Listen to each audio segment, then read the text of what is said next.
Maintenant, on va définir un réseau. Donc,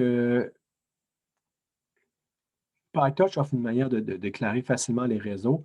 Donc, on va définir les. Si on définissait les réseaux directement avec les tenseurs, puis on faisait ça tout à la mi-temps, on explicitait chacun des tenseurs et des opérations, ça viendrait ardu. On serait vraiment quand même dans un code de programmation de bon niveau qui n'est pas du tout facilitante, ce qui rendrait le développement quand même assez difficile.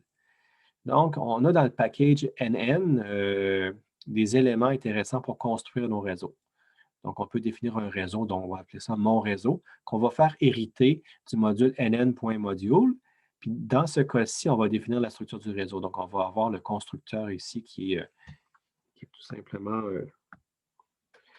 qu'on appelle underscore init. Donc, ça va être appelé lorsqu'on va créer un objet de type mon réseau.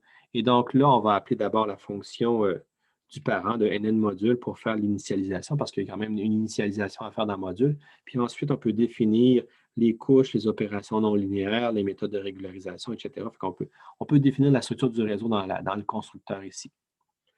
Puis après, on peut avoir la fonction forward, où là, on va faire l'inférence. De quelle façon on fait le traitement d'une donnée en entrée vers la sortie. Fait que le forward, on va le définir ici aussi. C'est là qu'on peut avoir une combinaison de nos couches, puis dire, bien, on a une couche de convolution qui est suivie d'un max pooling, qui est suivie d'une autre convolution, d'un autre max pooling, qui peut avoir après ça des relus, des couches pleinement connectées. Fait qu'on on va quand même faire la propagation avant dans notre réseau selon comment on le définit avec la fonction forward.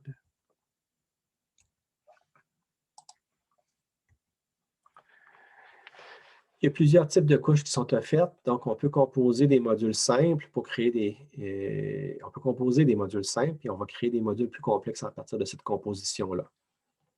Donc, un exemple de base, c'est une couche linéaire. On dit combien on a d'entrées, combien on a de sorties et si on a des biais. On peut faire des convolutions 2D directement. Donc, on va préciser la configuration de notre couche de convolution avec combien d'entrées, combien de sorties, la taille des noyaux, le stride. Donc, ça, c'est un peu la largeur, quand on le déplace, est-ce qu'on le déplace à coup de 1 ou à coup de 2, le padding, dilatation, bref, c'est plein d'options que vous pouvez voir dans la documentation de PyTorch sur les convolutions 2D. On peut avoir du dropout qui est très intéressant, qui aide souvent à avoir de bons résultats. Donc, allez voir la documentation du module torch.nn pour avoir plus de détails sur qu'est-ce qui est offert comme couche, comme traitement qu'on peut faire dans PyTorch.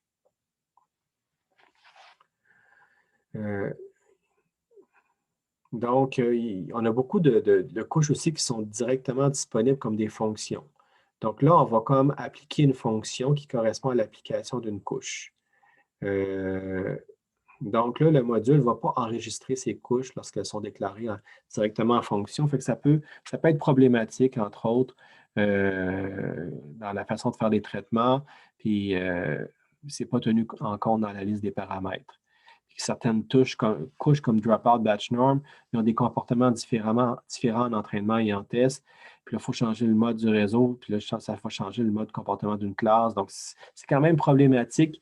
Donc, le point à retenir ici, c'est qu'il vaut mieux utiliser des couches fonctions seulement lorsque la couche n'a pas de paramètres optimisés. Lorsqu'on fait seulement un traitement comme un filtre et que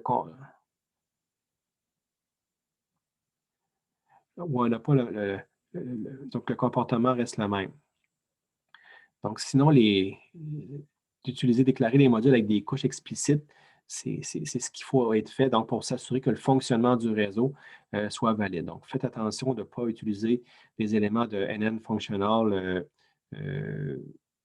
à toute sauce parce que ça risque de créer des problèmes. Il faut bien comprendre la nuance entre les deux. Puis, généralement, on va utiliser des couches définies comme précédemment lorsque c'est pas lorsqu'il y a des paramètres qui sont en compte, comme les poids de notre filtre, etc.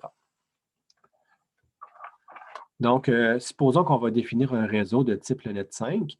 Donc, le Net5, on en a parlé dans la présentation sur les réseaux de neurones profonds avec des convolutions, pooling, convolution, pooling, puis là, trois couches de pleinement connectées, deux couches de pleinement connectées, puis décision à la fin. Donc, c'est vraiment un réseau classique de base proposé à la fin des années 90. Donc, dans PyTorch, l'implémentation de Net5 ressemblerait à ça. Donc, on va avoir une image sur un seul channel, donc une image en ton gris qui va entrer. Et là, on va définir dans notre constructeur de notre classe Net5, qui hérite de NN module, nos différents éléments. Donc, une convolution ici avec des noyaux de 5 par 5, suivi de max pooling en 2D, 2 par 2, suivi d'une autre convolution 5 par 5, 6 noyaux aussi. Non, excusez-moi, c'est 16. Il y en a 6 en entrée, 16 en sortie. S'il y en avait une en entrée, 6 en sortie. Ensuite, on a encore le max pooling. Après ça, on a deux couches linéaires ici. Et après ça, on a la sortie là.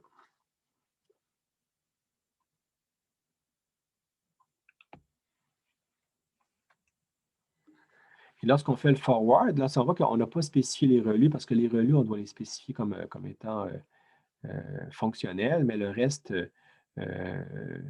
pourquoi dire, c'est traite directement. Donc, on voit la sortie ici, on va avoir un Y qui va être, donc, on se rappelle, juste revenir en arrière, on commence avec C1, S2, C3, S4, C5, F6. Donc, les chiffres nous donnent, ça c'est une notation interne qui peut être différente, mais ça donne vraiment l'ordre des couches. Et donc, avec ça ici, on va avoir vraiment, premièrement, C1 qui va être appliqué sur X, puis le résultat va être appliqué, va être mis dans un relu. Après ça, on va prendre le résultat de ça, puis on va faire le max pooling ici. Ensuite, on va avoir C3, dans le fond, on met ça dans Y, puis ça revient ici. Puis là, le résultat va être réappliqué de nouveau dans C3, sur lequel on va faire un relu, puis là, on va avoir le S4 ici.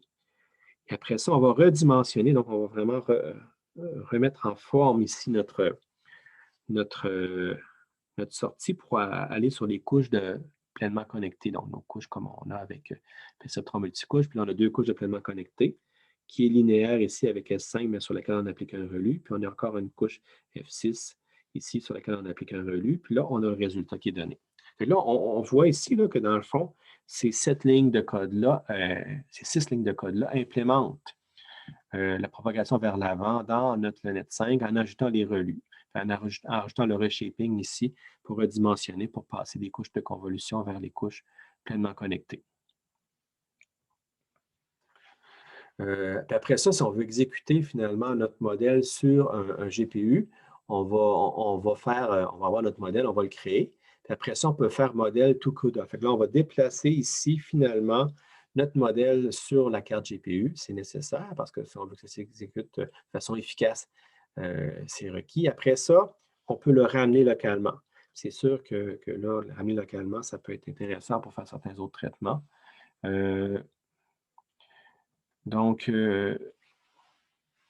on peut aussi avoir différents modes ici. Donc, si on le met en mode entraînement, le mode évaluation, le mode test, c'est différent. Fait qu'on on peut appeler la fonction modèle.train pour être en mode entraînement.